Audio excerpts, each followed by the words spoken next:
ಓಂ ಶಾಂತಿ. ವೀಕ್ಷಕರೇ, ಭಕ್ತರ, ಅಭಿಮಾನಿಗಳೇ, ಗುರುಮಕ್ಕಳೇ, ಮಿತ್ರರೇ, ನಿಮ್ಮೆಲ್ಲರೂ ಒಳ್ಳೆಯದಾಗಲಿ ಗೆಳೆಯರೇ. ವೀಕ್ಷಕರೇ, ಬಾಲಗ್ರಹ ಮಕ್ಕಳಿಗೆ ಬಾಲಗ್ರಹ ಅಥವಾ ಅವ್ರಿಗೇನೋ ಒಂದು ಶೀತ, ನೆಗಡಿ, ಜ್ವರ ಅಥವಾ ಇನ್ನೇನೋ ಸನ್ನಿ ಇತ್ಯಾದಿ ಮಕ್ಕಳಿಗಾಗುತ್ತೆ. ಕೆಲವಲ್ಲ ಏನೋ ಒಂದು ಮಕ್ಕಳಿಗೆ ಬಾಲಗ್ರಹ ಅಥವಾ ಎಲ್ಲಾದರೂ ಬಿದ್ದುಬಿಟ್ರೆ ರಸ್ತೆಗಳಲ್ಲಿ ಅವ್ರಿಗೇನೋ ಒಂದು ಪ್ರಾಬ್ಲಮ್ ಆಗುತ್ತೆ. ಭೂತ ಪ್ರೇತ ಪಿಶಾಚಿಗಳ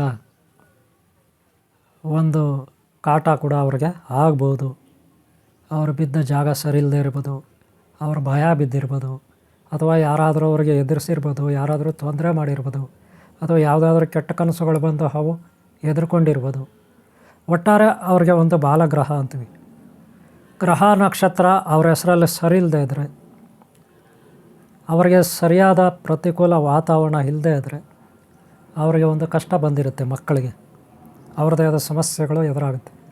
ವಾಂತಿ, ಭೇದಿ, ಜ್ವರ ಅಥವಾ ಇನ್ನೇನೋ ಸುಸ್ತು, ಮಕ್ಕಳಿಗೆ ಊಟ ಮಾಡದೇ ಇರೋದು, ಅಥವಾ ಸಣ್ಣ ಆಗ್ತಾ ಇರೋದು, ಅಥವಾ ಬುದ್ಧಿನೇ ಅವ್ರಿಗೆ ಇಲ್ಲದೆ ಇರೋದು, ಸರಿಯಾದ ಬುದ್ಧಿಮಟ್ಟನೇ ಬೆಳೀದೇ ಇರೋದು, ಅವ್ರಿಗೆ ಸರಿಯಾದ ಜ್ಞಾನನೇ ತಿಳುವಳಿಕೆನೇ ಇಲ್ಲದೆ ಇರೋದು, ಅವರ ಅಂಧರಾಗೆ ಉಳಿಯೋದು.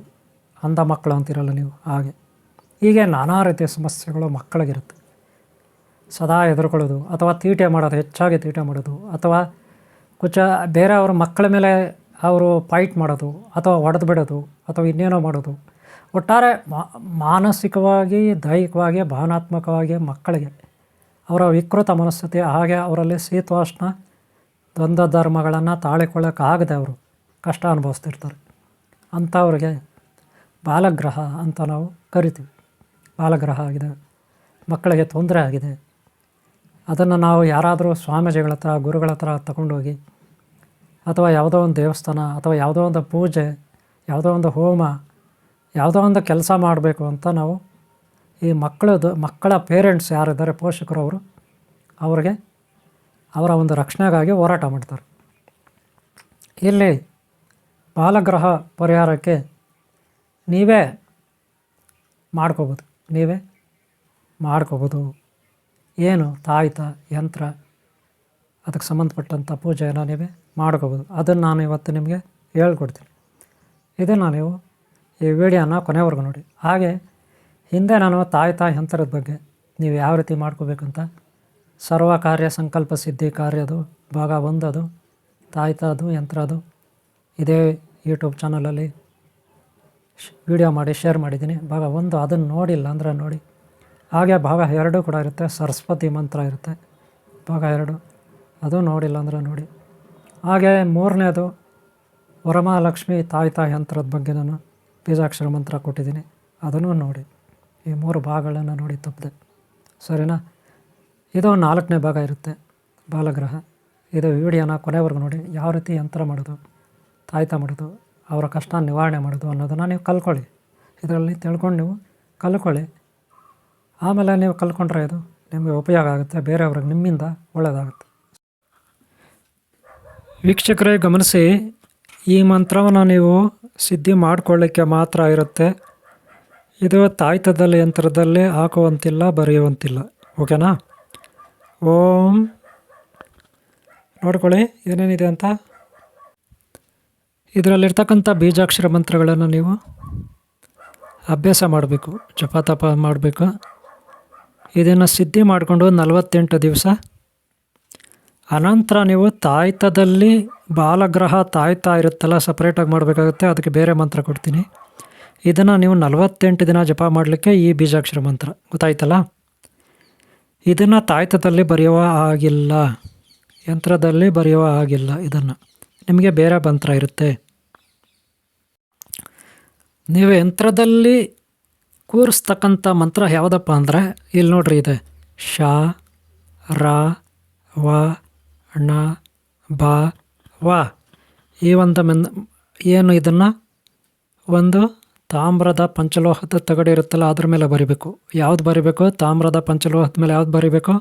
ಶ ರ ವ ಣ ಬ ವ ಇದನ್ನು ಬರಿಬೇಕು. ಈ 6 ಬೀಜಾಕ್ಷರಗಳನ್ನು ಬರಿಬೇಕು. ಆದರೆ ಕಂಠಪಾಠ ಮಾಡೋದು ಯಾವುದು ನೀವು 48 ದಿನ ಅಂದರೆ ಈ ಕಡೆ ಇದೆ ನೋಡ್ರಿ. ಓಂ ಶ್ರೀಂ ಹ್ರೀಂ ಕ್ಲೀಂ ಐಂ ಕ್ರೀಂ ಶಹುಂ ಸ್ವಾಹ. ಲೆಫ್ಟಲ್ಲಿದೆಯಲ್ಲ ಎಡಗಡೆ, ಇದನ್ನು ನೀವು 48 ದಿನ ಕಂಠಪಾಠ ಮಾಡಬೇಕು. ಗೊತ್ತಾಯ್ತಲ್ಲ? 48 ದಿನ ಕಂಠಪಾಠ ಮಾಡೋದು ಯಾವುದು? ಓಂ ಶ್ರೀಂ ಹ್ರೀಂ ಕ್ಲೀಂ ಐಂ ಕ್ರೀಂ ಶಹುಂ ಸ್ವಾಹ. ಇದನ್ನು ಎಷ್ಟು ದಿನ? 48 ದಿನ. ಒಂದು ಸಾರಿ ಕೂತ್ಕೊಂಡ್ರೆ 10 ನಿಮಿಷ. ಒಂದಿನಕ್ಕೆ 1000 ಜಪ, 1008 ಮೇಲೆ ಆಗಬೇಕು. 5 ಸಾರಿ ಕೂತ್ಕೊಳ್ಳಿ ಒಂದು ದಿನಕ್ಕೆ, ಓಕೆನಾ? ಆದರೆ ಯಂತ್ರ ತಾಯ್ತದಲ್ಲಿ ಕೂರಿಸ್ತಕ್ಕಂಥದ್ದು ಯಾವುದು? ಈಗ ರೈಟ್ ಸೈಡಲ್ಲಿರುತ್ತೆ, ಅದನ್ನು ನೋಡ್ಕೊಳ್ಳಿ. ಶ ರ ವ ಣ ಬ ವ. ಈ 6 ಮನೆಗಳಲ್ಲಿ 6 ಬೀಜಾಕ್ಷರ ಇದೆ. ಇನ್ನು ಮತ್ತೊಮ್ಮೆ ನೋಡ್ಕೊಳ್ಳಿ. ಶ ರ ವ ಣ ಬ ವ. ಎಷ್ಟು ಮನೆ? 6 ಮನೆಯಲ್ಲಿ 6 ಬೀಜಾಕ್ಷರ ಇದೆ. ಈ ಬಲಗಡೆ ಇರ್ತಕ್ಕಂಥ 6 ಮನೆಯಲ್ಲಿರ್ತಕ್ಕಂಥ 6 ಬೀಜಾಕ್ಷರವನ್ನು ತಾಮ್ರ ಅಥವಾ ಪಂಚಲೋಹದ ತಗಡಿನ ಮೇಲೆ ಬರೆದು ಅದನ್ನು ನೀಟಾಗಿ ಫೋಲ್ಡ್ ಮಾಡಿ, ಅಂದರೆ ಮಡಚಿ ರೌಂಡಾಗಿ ಸುತ್ತಿ, ಅದನ್ನು ಖಾಲಿ ತಾಯ್ತಾ ಇರುತ್ತಲ್ಲ ಪೈಪ್, ಖಾಲಿ ತಾಯ್ತದ ಪೈಪು, ಅದರೊಳಗಡೆ ಕೂರಿಸಿ ಮುಚ್ಚಳ ಹಾಕಬೇಕು. ನೆನಪಿಟ್ಕೊಳ್ಳಿ, ಬಲಗಡೆ ಇದೆ ಅದನ್ನು. ಆಗ ಎಡಗಡೆ ಇರುವ ಬೀಜಾಕ್ಷರ ಮಂತ್ರವನ್ನು ನೀವು 48 ದಿನ ಪಠನೆ ಮಾಡಬೇಕು, ಅಭ್ಯಾಸ ಮಾಡಿ ಅದನ್ನು ಸಿದ್ಧಿ ಮಾಡ್ಕೋಬೇಕು. ಬಲಗಡೆ ಇರುವ ಮಂತ್ರ ಬೀಜಾಕ್ಷರ 6 ಬೀಜಾಕ್ಷರ ಮಂತ್ರವನ್ನು ಏನಿದ್ದರೂ ನೀವು ಪಂಚಲೋಹದ ಮೇಲೆ ಬರೆದು, ಪಂಚಲೋಹದ ತಗಡಿನ ಮೇಲೆ ಬರೆದು ತಾಯ್ತಕ್ಕೆ ಹಾಕಬೇಕು. ಅನಂತರ ಉಪಯೋಗಿಸುವಾಗ ಎಡಗಡೆ ಮಂತ್ರವನ್ನೇ ನೀವು ಸಿದ್ಧಿ ಮಾಡಿಕೊಂಡ ಮಂತ್ರವನ್ನೇ 108 ಸಾರಿ ಪಠನೆ ಮಾಡಿ ತಾಯ್ತವನ್ನು ಮಕ್ಕಳ ಕೊರಳಿಗೆ ಅಥವಾ ಬೇರೆಯವರಿಗೆ ಕಟ್ಟಬೇಕಾಗುತ್ತೆ. ಸರಿನಾ? ನೀವು ಬೀಜಾಕ್ಷರ ಮಂತ್ರವನ್ನು ನೋಡಿದ್ರಿ, ಅದರಲ್ಲಿ ಎಷ್ಟು ಮನೆಗಳಿದೆ, ಎಷ್ಟು ಅಕ್ಷರಗಳಿದೆ, ಯಾವ ರೀತಿ ಪಠನೆ ಮಾಡಬೇಕಂತ ಈಗ ಹೇಳ್ಕೊಟ್ಟಿದ್ದೀನಿ. ಅದರಂತೆ ನೀವು ಮಾಡಬೇಕಾಗುತ್ತೆ. ಅದಕ್ಕೂ ಮೊದಲು ನೀವೇನು ಮಾಡಬೇಕು ಅಂತ ಹೇಳ್ತೀನಿ ನೋಡಿ. ಈ ಮಂತ್ರವನ್ನು ನೀವು 48 ದಿನ ಈ ಮಂತ್ರವನ್ನು ನೀವು ಬೆಳಗ್ಗೆ ನೀವು ಎಷ್ಟೊತ್ತಿಗಾದರೂ ಹೇಳಿ, 8 ಗಂಟೆಗಾದರೂ ಹೇಳಿ, 5 ಗಂಟೆಗಾದರೂ ಎಚ್ಚರಗೊಳ್ರಿ, 9 ಗಂಟೆಗಾದರೂ ಎಚ್ಚರಗೊಳ್ರಿ. ಎದ್ದ ತಕ್ಷಣ ನೀವು ನಿಮ್ಮ ಹಾಸಿಗೆ ಮೇಲೇ ಕೂತ್ಕೊಂಡು ಕೈಯಲ್ಲಿ ಮಂತ್ರ ಹೇಳ್ಕೋಬೇಕು. ಕರಾಗ್ರೇ ವಸತಿ ಲಕ್ಷ್ಮಿ, ಕರಮಧ್ಯೆ ವಿದ್ಯಾ ಮಹಾ ಸರಸ್ವತಿ, ಕರಮೂಲೆ ಸ್ಥಿತೆ ಗೌರವ ನಮಃ, ಪ್ರಭಾತೆ ಕರದರ್ಶನಂ. ಈ ರೀತಿ ಹೇಳ್ಬಿಟ್ಟು ಮುಖಕ್ಕೆ ನೀಟಾಗಿ ಈ ಥರ ಮಾಡ್ಕೋಬೇಕು. ಆಮೇಲೆ ಇಲ್ಲಿ ಕುತ್ತಿಗೆ ಹಿಂದ್ಗಡೆ ನರ ಇರುತ್ತೆ. ಯಾಕಪ್ಪ ನರಗಳಿರುತ್ತೆ ಅಂದರೆ ಅದು ನಮ್ಮ ಕಾಲುಗಳ ಹೆಬ್ಬೆರಳಿಂದ ನಮ್ಮ ಬೆನ್ನುಮೂಳೆಯ ಕೊನೆ ಭಾಗ ಮೂಲಾಧಾರ ಚಕ್ರದಿಂದ ಹಿಂದ್ಗಡೆ ಇಡ ಪಿಂಗಳ ಸುಷುಮ್ನ ನಾಡಿಗಳು ನಮ್ಮ ಬೆನ್ನುಮೂಳೆ ಒಳಗಡೆಯಿಂದ ಇಲ್ಲಿಂದ ಬಂದಿರುತ್ತೆ. ಈ 2 ಮೂಗಿಗೆ ಬಂದಿರುತ್ತೆ. ಸೂರ್ಯನಾಡಿ ಚಂದ್ರನಾಡಿ, ಮಧ್ಯದಲ್ಲಿ ಬ್ರಹ್ಮನಾಡಿ, ಇಲ್ಲಿವರೆಗೂ ಬಂದಿರುತ್ತೆ ಆ ನಾಡಿಗಳು. ಯಾವಾಗ ನಾವು ಕರಾಗ್ರೇ ವಸತಿ ಮಹಾಲಕ್ಷ್ಮಿ, ಕರಮಧ್ಯೆ ವಿದ್ಯಾ ಮಹಾ ಸರಸ್ವತಿ, ಕರಮೂಲೆ ಸ್ಥಿತಿ ಗೌರವ ನಮಃ ಅಂತ ಹೇಳ್ತೀವಿ, ಪ್ರಭಾತೆ ಕರದರ್ಶನಂ ಅಂಥೇಳಿ ನೋಡಬೇಕು. ನಮ್ಮ ಬೆರಳುಗಳ ಕೊನೆ ಭಾಗದಲ್ಲಿ ಶಂಖ ಚಕ್ರ ಗದೆ ಇರುತ್ತೆ. ಅಂದರೆ ಮಹಾಲಕ್ಷ್ಮಿ ಅಂದರೆ ಶ್ರೀ ಹರಿಶಕ್ತಿ, ಓಂ ಶ್ರೀ ಅನಂತ ಪದ್ಮಾವತಿ ಅನಂತಲಕ್ಷ್ಮಿ ಅಂತ. ಆಮೇಲೆ ಕೈಗಳ ಮಧ್ಯಭಾಗದಲ್ಲಿ ರೇಖೆಗಳಿರುತ್ತೆ, ಅಂದರೆ ಬ್ರಹ್ಮನ ಬರಹ, ಹಣೆ ಬರಹ ಅಂತೀವಲ್ಲ, ಹಣೆ ಬರಹ. ಹಾಗೆ ಕರಮೂಲೆ ಅಂದರೆ ನಮಗೆ ಶಕ್ತಿ, ಕೆಳಗಡೆ ಶಕ್ತಿ ಇರುತ್ತೆ, ಪಾರ್ವತಿ ಶಕ್ತಿ, ಶಿವಶಕ್ತಿ, ಆದಿಶಕ್ತಿ. ಇಷ್ಟು ನೋಡ್ಕೊಂಡು ನಾವು ಈ ರೀತಿ ಉಜ್ಜಿದಾಗ ಆ ನರಗಳಿರುತ್ತಲ್ಲ ನಮ್ಮ ಹಿಂದ್ಗಡೆ ತಲೆ ಕುತ್ತಿಗೆ ಹಿಂದ್ಗಡೆ ನರಗಳು, ಅವು ಜಾಗೃತಗೊಳ್ತವೆ, ಎಚ್ಚರಿಕೆಗೊಳ್ತವೆ, ಆಕ್ಟಿವೇಟ್ ಆಗ್ತವೆ. ಆವಾಗ ಮೂಲಾಧಾರದಿಂದ ಶಕ್ತಿ ತಲೆ ಮೇಲೆ ಬಂದು ಮೂಗುವರೆಗೂ ಬರುತ್ತೆ. ದಿನನಿತ್ಯ ಈ ರೀತಿ ಬೆಳಗ್ಗೆ ಎದ್ದಾಗ ಸುಮ್ಮನೆ ಹಂಗೆ ಅಂದ್ಬಿಡೋದಲ್ಲ, ಒಂದು 100 ಟೈಮ್ ಮಾಡ್ಕೋಬೇಕು ಬೆಳಗ್ಗೆ ಎದ್ದ ತಕ್ಷಣ. ಇದಾದ ಮೇಲೆ ನೀವು ಕೆಳಗಡೆ ಕಾಲು ಇಡ್ತೀರಲ್ಲ, ಹಾಸಿಗೆಯಿಂದ ಕೆಳಗಡೆ ಕಾಲು, ಆವಾಗ ಭೂದೇವಿದು ಪ್ರಾರ್ಥನೆ ಮಾಡಬೇಕು. ಭೂದೇವಿದು ಅರ್ಥ ಆಯ್ತಾ? ಭೂದೇವಿದ ಪ್ರಾರ್ಥನೆ. ಕಾಲು ಇಡೋದಕ್ಕೆ ಮುಂಚೆ ಸಮುದ್ರ ವಸನೆ ದೇವಿ ಪರ್ವತ ಸ್ತನ ಮಂಡಲಿ ಶ್ರೀ ವಿಷ್ಣು ಪತ್ನಿ ನಮಃ ಸ್ತುಭ್ಯಂ ಪಾದಸ್ಪರ್ಶಂ ಕ್ಷಮಸ್ವಮೇ. ಈ ರೀತಿ ಭೂದೇವಿ ಮಹಾಲಕ್ಷ್ಮಿ ಅಥವಾ ಅನಂತ ಪದ್ಮಾವತಿ ಮಂತ್ರವನ್ನು ನಾವು ಹೇಳಿಬಿಟ್ಟು ಕಾಲಿಡಬೇಕು. ಅದರ ಅರ್ಥ ಏನಂದರೆ, ಜಗನ್ಮಾತೆ ಭೂದೇವಿ, ನಿನ್ನ ಮೇಲೆ ನಾನು ಕಾಲುಗಳನ್ನು ಇಟ್ಟು ಓಡಾಡ್ತೀನಿ ಡೈಲಿ. ನಾನು ತುಂಬ ನಿನಗೆ ಭಾರ ಆಗಿರ್ಬೋದು, ನಾನು ತಪ್ಪುಗಳು ಮಾಡ್ತೀನಿ, ಪಾಪ ಮಾಡಿರ್ತೀನಿ, ಅದರಿಂದ ನಿನಗೆ ತೊಂದರೆ ಆಗ್ಬೋದು. ಅದನ್ನು ಹಗುರವಾಗಿ ತಗೋ, ಬಹಳ ಸರಳವಾಗಿ ಹಗುರವಾಗಿ ತಗೋ, ಹೆಚ್ಚಾಗಿ ಭಾರ ತಗೋಬೇಡ, ನನ್ನನ್ನು ಕ್ಷಮಿಸು ಅಂತೇಳಿ ಆ ಭೂದೇವಿಗೆ ಪ್ರಾರ್ಥನೆ. ಇದು ಆದಮೇಲೆ ನಾವು ದೇವರ ಮನೆ ಹತ್ರ ಹೋಗಿ ಪ್ರಾರ್ಥನೆ ಮಾಡಬೇಕು. ಏನಂತ? ಶ್ರೀ ಹರಿ ಸರ್ವೋತ್ತಮ ವಾಯು ಜೀವೋತ್ತಮ ಪಂಚತತ್ವ ತಾರತಮ್ಯ ಭೇದ ಜಗತ್ ಸತ್ಯ ಹರಿ ಓಂ ಹರಿ ಓಂ ಹರಿ ಓಂ. ಅಂದರೆ ಶ್ರೀ ಹರಿ ಸರ್ವೋತ್ತಮ ಅಂದರೆ ಹರಿಯೇ ಎಲ್ಲರಿಗಿಂತೂ ಸರ್ವೋತ್ತಮನು, ದೇವಾದಿದೇವ ಉತ್ತಮನು, ಉತ್ತಮ ಪುರುಷನು.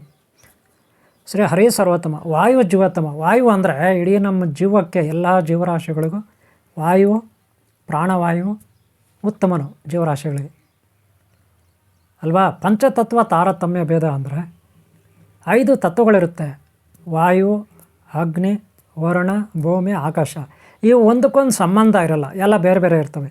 ಒಂದನ್ನು ನೋಡಿದ್ರೆ ಒಂದಕ್ಕಾಗಲ್ಲ, ಒಂದನ್ನು ನೋಡಿದ್ರೆ ಒಂದಕ್ಕಾಗಲ್ಲ, ವಿರುದ್ಧವಾಗಿರ್ತವೆ.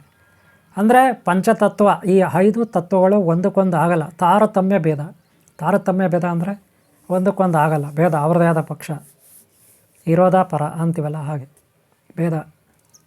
ಇದೇ ಈ ಜಗತ್ತಿನ ಸತ್ಯ. ಅದಕ್ಕೆ ಎಲ್ಲ ಮನುಷ್ಯರು, ಎಲ್ಲ ಜೀವರಾಶಿಗಳು ಒಂದ್ರ ಬುದ್ಧಿ ಒಂದಕ್ಕಿರಲ್ಲ, ಒಂದ್ರ ಬುದ್ಧಿ ಒಂದಕ್ಕಿರಲ್ಲ, ಒಬ್ಬೊಬ್ಬರದು ಒಂದೊಂದು ಕ್ಯಾರೆಕ್ಟ್ರು. ಈ ಪ್ರಾರ್ಥನೆ ಮಾಡಿ ನಾವು ಆಚೆ ಕಡೆ ಹೋಗಬೇಕು.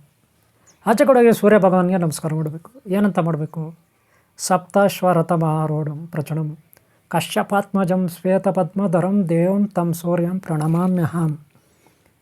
ಆ ಭಗವಂತ ಸೂರ್ಯ ಭಗವಾನ್ಗೆ ನಾವು ಅನಂತ ಪದ್ಮಾವತಿ, ಅನಂತ ಲಕ್ಷ್ಮಿ, ಅನಂತ ಪದ್ಮನಾಭ ಸ್ವಾಮಿ ಸ್ವರೂಪನಾದಂಥ ಸಂಧ್ಯಾಮಾತ, ಓಂ ಶ್ರೀ ಸಂಧ್ಯಾಮಾತ ಛಾಯಾಮಾತ ಸೂರ್ಯ ಭಗವಾನನು. ಆ ಭಗವಂತನಿಗೆ ನಾವು ಪ್ರಕೃತಿಯ ಸರ್ವ ಸೃಷ್ಟಿಯ ಆಧಾರಭೂತನು ಶ್ರೀಮನ್ನಾರಾಯಣ ಆದಿಶೇಷ ಶಕ್ತಿ, ಆತನೇ ಓಂ ಶ್ರೀ ಸಂಧ್ಯಾಮಾತ ಛಾಯಾಮಾತ ಸೂರ್ಯ ಭಗವಾನ ಅಂತ ನಾವು ಆತನಿಗೆ ಧನ್ಯವಾದಗಳನ್ನು ಬೆಳಗ್ಗೆ ನಾವು ಪ್ರಾರ್ಥನೆ ಸಲ್ಲಿಸಬೇಕು. ಅನಂತರ ನಾವು ಮನೆಯೊಳಗೆ ಬಂದು ಪೇಸ್ಟ್ ಗೆಸ್ಟ್ ಮಾಡಿ ಮುಖ ತೊಳ್ಕೊಂಡು ಈ ಬತ್ತಿಗೆ ಬತ್ತಿ ಹಚ್ಚಿ ಊದ ಕಡ್ಡೆ ಹಚ್ಚಿ ಕೂತ್ಕೋಬೇಕು ಒಂದು 5 ನಿಮಿಷ. ಇದು ಪ್ರೋಸೆಸ್ ಬೆಳಗ್ಗೆ. ಆಗ ನಾನು ಕೊಟ್ಟಂಥ ಬೀಜಾಕ್ಷರ ಮಂತ್ರವನ್ನು ನೀವು 10 ನಿಮಿಷ ಹೇಳ್ಕೊಬೇಕು. ನೋಡ್ಕೊಂಡು ಹೇಳ್ಕೊಳ್ಳಿ, ಬರೆದು ಅದು ನೋಡ್ಕೊಂಡು ಹೇಳ್ಕೊಳ್ಳಿ. ಕ್ರಮಬದ್ಧವಾಗಿ ಹೇಳ್ಕೊಟ್ಟಿದ್ದೀನಿ, ಅದೇ ಪ್ರಕಾರ ಕ್ರಮಬದ್ಧವಾಗಿ ನೀವು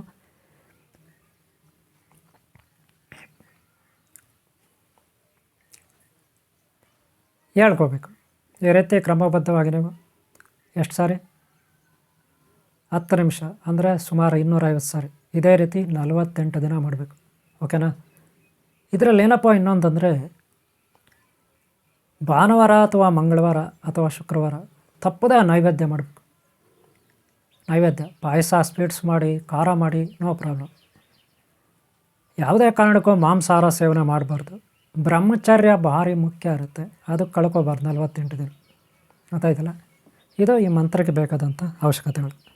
48 ದಿನ ಆದಮೇಲೆ ಯಾರಾದರೂ ನಿಮ್ಮ ಹತ್ರ ರೋಗಿಗಳು, ಮಕ್ಕಳು, ಅವರ ಪೋಷಕರು ನಿಮ್ಮ ಹತ್ರ ತೊಗೊಂಡು ಬರ್ತಾರೆ.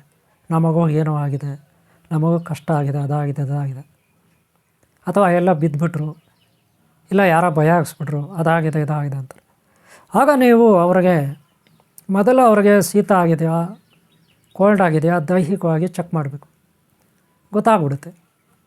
ಶೀತ ಆಗಿದ್ದರೆ ಅವ್ರಿಗೆ ನೀವು ಏನು ಮಾಡಬೇಕಪ್ಪ ಅಂದರೆ, ಸ್ವಲ್ಪ ಹಿಂಗು ಬರುತ್ತೆ ನೋಡಬೇಕು. ಹಿಂಗು ಗೊತ್ತಲ್ಲ, ಹಿಂಗು, ಅದು ಜೇನುತುಪ್ಪದಲ್ಲಿ ಇದು ಮಾಡಿ ಸ್ವಲ್ಪ ನಾಲಿಗೆ ಮೇಲೆ ಹಾಕಬೇಕು. ಗೊತ್ತಾಯ್ತಲ್ಲ? ಹಿಂಗು ಬರುತ್ತೆ ಒಂಚೂರು. ಆಮೇಲೆ ಓಂ ಕಾಳು ಅಂತ ಬರುತ್ತೆ ನಿಮಗೆ. ಓಂ ಕಾಳು ಅಂದರೆ ಸ್ವಲ್ಪ ಪುಡಿ ಮಾಡಿ ಇಟ್ಕೊಂಡಿರಬೇಕು. ಅದು ಚೂಡ ಜೇನುತುಪ್ಪದಲ್ಲಿ ಹಾಕಿ ಮಗು ನಾಲಿಗೆ ಮೇಲೆ ಹಾಕಬೇಕು. ಕಲ್ಚಕ್ರೆ, ಅದು ಅಮೃತ ಬಳ್ಳಿ ಗೊತ್ತಿದೆ? ಅಮೃತ ಬಳ್ಳಿ ನಿಮಗೆ ಅದರ ಬೇರು ಎಲ್ಲ ಇಟ್ಕೊಂಡಿರಬೇಕು. ಕಾಂಡ, ಅದರ ಬಳ್ಳಿ ಬರುತ್ತಲ್ಲ, ಒಣಗಿಸಿಟ್ಕೊಂಡಿರ್ಬೇಕು. ಅದು ಜೇನುತುಪ್ಪದಲ್ಲಿ ಈ ರೀತಿ ಗಂಧದ ಥರ ತೇದು ಆ ಮಗು ಬಾಯಲ್ಲಿ ಇಡು. ಹಾಗೆ ಶೂಲೆ ಗಿಡ, ಈಗಾಗಲೇ ನಾನು ಶೂಲೆ ಗಿಡ ಇದ್ದೇನೆ, ಶೂಲ ಗಿಡ ಅಂದ್ಬಿಟ್ಟು, ನಾಗಶೂಲ ಗಿಡ, ಅದರದ್ದು ಬೇರು. ಹಾಗೆ ಉತ್ತರಾಣಿ ಗಿಡ ಬರುತ್ತೆ, ನಿಮಗೆ ಗೊತ್ತು, ಉತ್ತರಾಣಿ ಗಿಡ ಬೇರು, ಅದು ಕೂಡ ಇಟ್ಕೊಂಡಿರ್ಬೇಕು. ಇವೆಲ್ಲ ಇಟ್ಕೊಂಡಿರಬೇಕು, ಇವೆಲ್ಲ ನಿಮ್ಗೆ ಸಿಗುತ್ತೆ. ಜೊತೆಗೆ ತುಳಸಿ ಎಲೆ ಸ್ವಲ್ಪ ಚೆನ್ನಾಗಿ ರಸನ ಹಾಕಿ ಮಗುವಿಗೆ ಜೇನುತುಪ್ಪದಲ್ಲಿ ಹಾಕಿ ಬಾಯಲ್ಲಿಡಬೇಕು. ಇಷ್ಟು ಮಾಡಬೇಕು. ಇಷ್ಟಾದ ತರುವಾಯ ಏನು ಮಾಡಬೇಕು ಅಂದರೆ, ಈಗ ತಾಯ್ತ ರೆಡಿ ಮಾಡ್ಕೊಂಡಿರ್ಬೇಕು ನೀವು. ತಾಯ್ತ ಯಾವ ರೀತಿ ರೆಡಿ ಮಾಡ್ಕೊಂಡಿರಬೇಕು? ತಾಯ್ತ ಗ್ರಂಥಿಗೆ ಅಂಗಡಿನಲ್ಲಿ ತಾಯ್ತದು 1 ಇಂಚ್ 1x1 ಇಂಚು 2x2 ಇಂಚು 2x2 ಇಂಚು ಸಣ್ಣ ತಗಡು ಸಿಗುತ್ತೆ. ಪಂಚಲೋಹದ ತಗಡುಗಳು ಸಿಗುತ್ತೆ. ರೆಡಿಮೇಡ್ ತಗಡುಗಳೇ ಇರುತ್ತೆ ಅವ್ರ ಹತ್ರ. 2x2 ಇಂಚಸ್ ಇರುತ್ತೆ. ಅದಾದರೂ ತಗೊಳ್ಳಿ, ಇಲ್ಲ 1x1 ಇಂಚಸ್ ಆದರೂ ತಗೊಳ್ಳಿ, ನಿಮ್ಮಿಷ್ಟ. ಚಿಕ್ಕ ಸೈಜ್. ಅದಕ್ಕೆ ತಕ್ಕಂತೆ ತಾಯ್ತ ಡಮ್ಮಿ ಅಂದರೆ ಏನು ಹೇಳು? ಖಾಲಿ ತಾಯ್ತ ಅಂದರೆ ಬರೀ ಒಂದು ಟ್ಯೂಬ್ ಮಾತ್ರ ಥರ ಇರುತ್ತೆ. ಕ್ಯಾಪ್ಸೂಲ್ ಬರುತ್ತಲ್ಲ, ಟ್ಯೂಬ್ ಮಾತ್ರ ಇರುತ್ತೆ. ಪೈಪು ಅದಕ್ಕೊಂದು ಮುಚ್ಚಳ ಇರುತ್ತೆ. ತಾಯ್ತ ಇರುತ್ತೆ. ಪೈಪು ಅದಕ್ಕೊಂದು ಮುಚ್ಚಳ, ಖಾಲಿವೇ ಕೊಡ್ತಾರೆ. ನೀವು ತಗೊಳ್ಳಿ ಅದು ಒಂದು. ಅದಕ್ಕೆ ತಕ್ಕಂಗೆ ನೀವು ಡಮ್ಮಿ ಸೀಟು, ಪಂಚಲೋಹದ ಸೀಟು ಡಮ್ಮಿ ಇರಬೇಕು. ಖಾಲಿ ಒಂದು ದಬಣ ಅಂದರೆ ಮೊಳೆ ಥರ ಸ್ವಲ್ಪ ಉದ್ದ ಇರುತ್ತೆ. ತಗೊಳ್ಳಿ, ಅವರ ಕೊಡ್ತಾರೆ. ಹಾಗೆ ಇಲ್ಲಿ ಬಾಲಗ್ರಹಕ್ಕೆ ಕಪ್ಪು ದಾರ ಯೂಸ್ ಮಾಡಬೇಕು. ಕಪ್ಪು ಕಲರ್ ದಾರ ಯೂಸ್ ಮಾಡಬೇಕು ತಾಯ್ತಕ್ಕೆ. ನೆನ್ಪಿಟ್ಕೊಳ್ಳಿ, ಏನು ಹೇಳ್ತಾ ಇದ್ದೀನಿ? ಕಪ್ಪು ದಾರ ತಾಯ್ತಕ್ಕೆ ಇಷ್ಟು ತಗೋಬೇಕು. ಮನೆಗೆ ಬನ್ನಿ. ಆಲ್ರೆಡಿ ನೀವು ಮಂತ್ರ 148 ದಿನ ನೀವು ಪಠನೆ ಮಾಡಿದಿರ ಮಂತ್ರ. ಇವತ್ತು ಆ ಯಂತ್ರ ಬರೀರಿ. ಯಾವುದ್ರ ಮೇಲೆ? ಆ ಶೀಟ್ ಇದೆಯಲ್ಲ, 2x2 ಇಂಚಸ್ ಶೀಟು, ಅದ್ರ ಮೇಲೆ ಏನು ಬೀಜಾಕ್ಷರ ಕೊಟ್ಟಿದ್ದೀನಿ ಅದನ್ನು ಯಾವ ರೀತಿ ಬರಬೇಕು? ಕ್ರಮಬದ್ಧವಾಗಿ ಬರೀಬೇಕು. ಒಂದಾದಮೇಲೆ ಒಂದು. ಫಸ್ಟ್ ಏನು ಹೇಳ್ತೀವಿ ಅದೇ, ಸೆಕೆಂಡ್ ಏನು ಹೇಳ್ತೀವಿ ಅದೇ, ಮೂರನೇದು ಏನು ಹೇಳ್ತೀವಿ ಅದೇ, ನಾಲ್ಕನೇದು ಏನು ಹೇಳ್ತೀವಿ ಅದೇ. ಎಷ್ಟು ಮನೆಗಳು ಮಾಡಬೇಕು ಅಷ್ಟು ಮನೆ ಮಾಡ್ಕೊಳ್ಳಿ. ಅದನ್ನು ಬಾರ್ಕೊಳ್ಳಿ. ಕ್ರಮಬದ್ಧವಾಗಿ ನಾನು ಹೇಳಿದ್ದೀನಲ್ಲ ಅದನ್ನು ಅದರಂತೆ ಮಾಡಿ. ಅದನ್ನು ರೌಂಡಾಗಿ ಸುತ್ತಬಿಟ್ಟು ಪೈಪ್ ಒಳಗಾಗಿ ಮುಚ್ಚಳ ಹಾಕಿ. ಆವತ್ತು ನೀವು ಶುದ್ಧವಾಗಿರಬೇಕು. ಆ ಮಗುನೂ ಅವರು ಶುದ್ಧವಾಗಿ ಬಂದಿರಬೇಕು, ತಗೊಂಡು ಬರೋರು. ಈಗ 31 ಸಾರಿ ಪಠನೆ ಮಾಡಿ. ಅದು ಬರ್ದಾಯಿತು, ಪೈಪಲ್ಲಿ ಹಾಕಿದರೆ 31 ಸಾರಿ ನೀವು ಹಣೆ ಮೇಲೆ ಇಟ್ಕೊಂಡು ಪಠನೆ ಮಾಡಿ ಮಂತ್ರವನ್ನು. 31 ಸಾರಿ. ಈಗ 31 ಸಾರಿ ಪಠನೆ ಮಾಡಿದ್ರೆ ಸಾಕು. ಆಮೇಲೆ ಆ ಮಗು ಕುತ್ತಿಗೆಗೆ ಕಟ್ಟಿ. ಆಮೇಲೆ ಗೋಧಿ ಹಿಟ್ಟಿನಲ್ಲಿ ನೆನ್ಪಿಟ್ಕೊಳ್ಳಿ, ಗೋಧಿ ಹಿಟ್ಟಿನಲ್ಲಿ ಬೊಂಬೆ ಮಾಡಿ. ಒಂದು ಚಿಕ್ಕ ಬೊಂಬೆ, ಮೂರ್ತಿ ಥರ ಒಂದು ಮೂರ್ತಿ. ಬೊಂಬೆ ಅಂದರೆ ಗೋಧಿ ಹಿಟ್ಟಿನಲ್ಲಿ ಒಂದು ಬೊಂಬೆ ಮಾಡಿ. ಅದನ್ನು ನಿಮ್ಮ ಮನಸ್ಸಿನಲ್ಲಿ, ನೀವು ಆರಾಧ ದೈವ ಏನಿದೆ ಅದನ್ನು ಮನಸ್ಸಿನಲ್ಲಿ ತಿಳ್ಕೊಂಡು ಆ ಬೊಂಬೆನ ಆ ಮಗುಗೆ ಇಳಿ ತೆಗೀರಿ. 9 ಸಾರಿ ಇಳಿ ತೆಗೀರಿ. ಎಷ್ಟು ಸಾರಿ? 9 ಸಾರಿ ಹಿಂಗೆ ಇಳಿ ತೆಗೆದು ಆಮೇಲೆ 3 ರೌಂಡ್ ಹಾಕಿ ಹಿಂಗೆ ಮಾಡಿ ಆ ಮಗುಗೆ ಆ ಬೊಂಬೆನ ತಗೊಂಡೋಗಿ ಯಾವುದಾದ್ರೂ ಒಂದು ದೇವಸ್ಥಾನದ ಹಿಂಭಾಗದಲ್ಲಿ ನಿಲ್ಲಿಸ್ಬಿಟ್ಟು ಬನ್ನಿ. ಗೋಡೆಗೆ ನಿಲ್ಲಿಸ್ಬಿಟ್ಟು ಬನ್ನಿ ಬೊಂಬೆನ. ಗೊತ್ತಾಯ್ತಲ್ಲ? ಅಥವಾ ಹಿಂಗೆ ಮಲಗಿಸ್ಬಿಟ್ಟು ಬನ್ನಿ. ಎಲ್ಲಿ? ದೇವಸ್ಥಾನ ಇದು ಹಿಂದುಗಡೆ. ಇಷ್ಟು ಮಾಡಬೇಕು. ಗೊತ್ತಾಯ್ತಲ್ಲ? ಆಮೇಲೆ ಆ ಮಗುಗೆ ನೀವು ತಾಯ್ತ ಕಟ್ಟಿದ್ರೆ, ಇದು ಮಾಡಿದ್ರೆ ಅದಕ್ಕೆ ಸೂತಕ ಅದು ಬೀಳಬಾರ್ದು. ನೆನಪಿಟ್ಕೊಳ್ಳಿ. ಆ ರೀತಿ ಸೂತಕಗಳೇನಿದ್ರೆ ಅವರು ಅದನ್ನು ಬಿಚ್ಚಿ ಫೋಟೋ ಹತ್ರ ಇಡಬೇಕು ಅಂತೇಳಿ. ಇಷ್ಟು ಮಾಡಬೇಕು. ಅಲ್ಲಿಗೆ ಬಾಲಗ್ರಹದ ಪೂಜೆ ಇಲ್ಲ ಆಯಿತು. ತಾಯ್ತ ಕಟ್ಟಿ ಆಯಿತು. ತಾಯ್ತ ನೀವು ರೆಡಿ ಮಾಡಿ ಆಯಿತು ಅಲ್ವಾ? ಇದನ್ನು ನಿಸ್ವಾರ್ಥವಾಗಿ ಮಾಡಿ. ಅವ್ರು ಎಷ್ಟು ಕೊಟ್ಟರೆ ದಕ್ಷಿಣೆ ಅಷ್ಟೇ ಕೊಡಲಿ. ಇಷ್ಟೇ ಕೊಡಿ ಅಷ್ಟೇ ಕೊಡಿ ಅಂತ ಕೇಳಬಾರ್ದು. ಅದು ಅಪರಾಧ. ವೈದ್ಯ ಮಾಡುವಾಗ ರೋಗಿಗಳಿಗೆ ನಾವು ಬಹಳ ನಿಸ್ವಾರ್ಥವಾಗಿರಬೇಕು. ಬಹಳ ನಿಸ್ವಾರ್ಥವಾಗಿ. ಆದರೆ ಇದು ಮಾಂತ್ರಿಕ ಶಕ್ತಿ ಆಗಿರೋದ್ರಿಂದ ಗುರುದಕ್ಷಿಣೆ ಕಂಪಲ್ಸರಿ ತೊಗೋಬೇಕು. ಅದೆಷ್ಟಾದರೂ ಕೊಡಲಿ, ಅವ್ರು ₹1 ಕೊಡಲಿ, ತಗೊಳ್ಳಿ. ಏನೋ ಒಂದು ಹಣ್ಣು, ದವಸ ಧಾನ್ಯ ಏನಾದರೂ ಸರಿ, ಅವ್ರು ಕೊಟ್ಟಿದ್ದನ್ನು ದಕ್ಷಿಣೆಯಾಗಿ ತಗೊಳ್ಳಿ. ಇಷ್ಟೇ ಅಂತ ಕೇಳಬಾರ್ದು. ಮತ್ತು ಸುಳ್ಳು ಹೇಳಬಾರ್ದು, ಅವ್ರಿಗೆ ವಂಚನೆ ಮಾಡಬಾರ್ದು, ಮೋಸ ಮಾಡಬಾರ್ದು, ದೋಚಬಾರ್ದು, ಪೀಕಬಾರ್ದು. ಪರರ ವಸ್ತು ಪಾಷಾಣ. ನೆನಪಿಟ್ಕೊಳ್ಳಿ, ಪಾಷಾಣ ಅಂದ್ರೆ ವಿಷ. ಪರರ ವಸ್ತು ಪಾಷಾಣ, ಅದು ನಮ್ಮನ್ನು ಕೊಲ್ಲುತ್ತೆ, ಸಾಯಿಸುತ್ತೆ. ಆದಷ್ಟು ಭಯಭಕ್ತಿ ಇರಲಿ. ಓಕೆನಾ? ಇಷ್ಟು ಹೇಳ್ತಾ ನಾನು ನಿಮ್ಗಳದಾಗಲಿ, ಮಂತ್ರಸಿದ್ಧಿ ಆಗಲಿ. ಗ್ರಹಣ ಕಾಲಗಳಲ್ಲಿ ಭಾನುವಾರ, ಮಂಗಳವಾರ, ಶುಕ್ರವಾರ ಬಹಳ ಮುಖ್ಯ. ಅಮಾವಾಸ್ಯೆ, ಹಬ್ಬಗಳ ದಿನ, ಪುಣ್ಯ ಕಾಲಗಳು, ಪುಣ್ಯ ನಕ್ಷತ್ರಗಳು, ಪುಣ್ಯತಿಥಿಗಳಲ್ಲಿ ಈ ಮಂತ್ರವನ್ನು ನೀವು ಸಿದ್ಧಿ ಮಾಡ್ಕೊಳ್ಳಿ. ಹೆಚ್ಚು ನೀವು ಧ್ಯಾನ ಮಾಡಿ. ದಿನ ಆಮೇಲೆ 108 ಸಾರಿ ಮಾಡಿ ಸಾಕು. ಒಂದು ದಿನಕ್ಕೆ 108 ಸಾರಿ ಮಾಡಿ. ಆಮೇಲೆ ಫಸ್ಟು 48 ದಿನ ಮಾತ್ರ ನೀವು ಒಂದು ದಿನಕ್ಕೆ 1000 ಸಾರಿ ಜಪ ಆಗಬೇಕು. 5 ಸಾರಿ ಕೂತ್ಕೊಳ್ಳಿ, 10 ನಿಮಿಷ. ಓಕೆನಾ? ಕೂತ್ಕೊಂಡ್ರೆ ಕದಲಬಾರ್ದು, ಗರುಡಗಂಬ ಥರ ಇರಬೇಕು. ಓಕೆನಾ? ಇಷ್ಟು. ದೇವ್ರ ಫೋಟೋ ಇಟ್ಕೊಳ್ಳಿ, ನಿಮ್ಗೆ ಇಷ್ಟ ಬಂದಿದ್ದು. ಏಕಾಂತವಾದ ಸ್ಥಳ ಆಯ್ಕೆ ಮಾಡ್ಕೊಳ್ಳಿ. ಎಲ್ಲ ತೋಟನೋ ದೇವಸ್ಥಾನನೋ ಕಾಡೋ ಮೇಡೋ ಎಲ್ಲ ಒಂದು ಕಡೆ ನಿಮ್ಗೆ ಇಷ್ಟ ಬಂದ ಜಾಗ ಒಂಥರ ಸಿದ್ಧಿ ಮಾಡ್ಕೊಳ್ಳಿ. ಜಗತ್ತಿನ ಕಲ್ಯಾಣ ಆಗಲಿ ನಿಮ್ಮಿಂದ. ಓಕೆನಾ? ಓಕೆ, ನಿಮ್ಗೆ ಒಳ್ಳೆಯದಾಗಲಿ. ಹಿಂದಿನ ಭಾಗಗಳು ನೋಡಿ, ಹಾಗೆ ಮುಂದಿನ ಭಾಗಗಳು ನೋಡಿ. ಈ ವಿಡಿಯೋ ನಮ್ಗೆ ಇಷ್ಟ ಆಗಿರೋ ಒಂದು ಲೈಕ್ ಮಾಡಿ, ಸಬ್ಸ್ಕ್ರೈಬ್ ಆಗಿಲ್ಲ ಅಂದ್ರೆ ಹಾಕ್ಕೊಳ್ಳಿ. ನಿಮ್ಮೆಲ್ಲರೂ ಒಳ್ಳೆಯದಾಗಲಿ. ಒಂದು ಲೈಕ್ ಮಾಡೋದು ಮರಿಬೇಡಿ. ಓಂ ಶಾಂತಿ, ಓಂ ಶಾಂತಿ, ಓಂ ಶಾಂತಿ.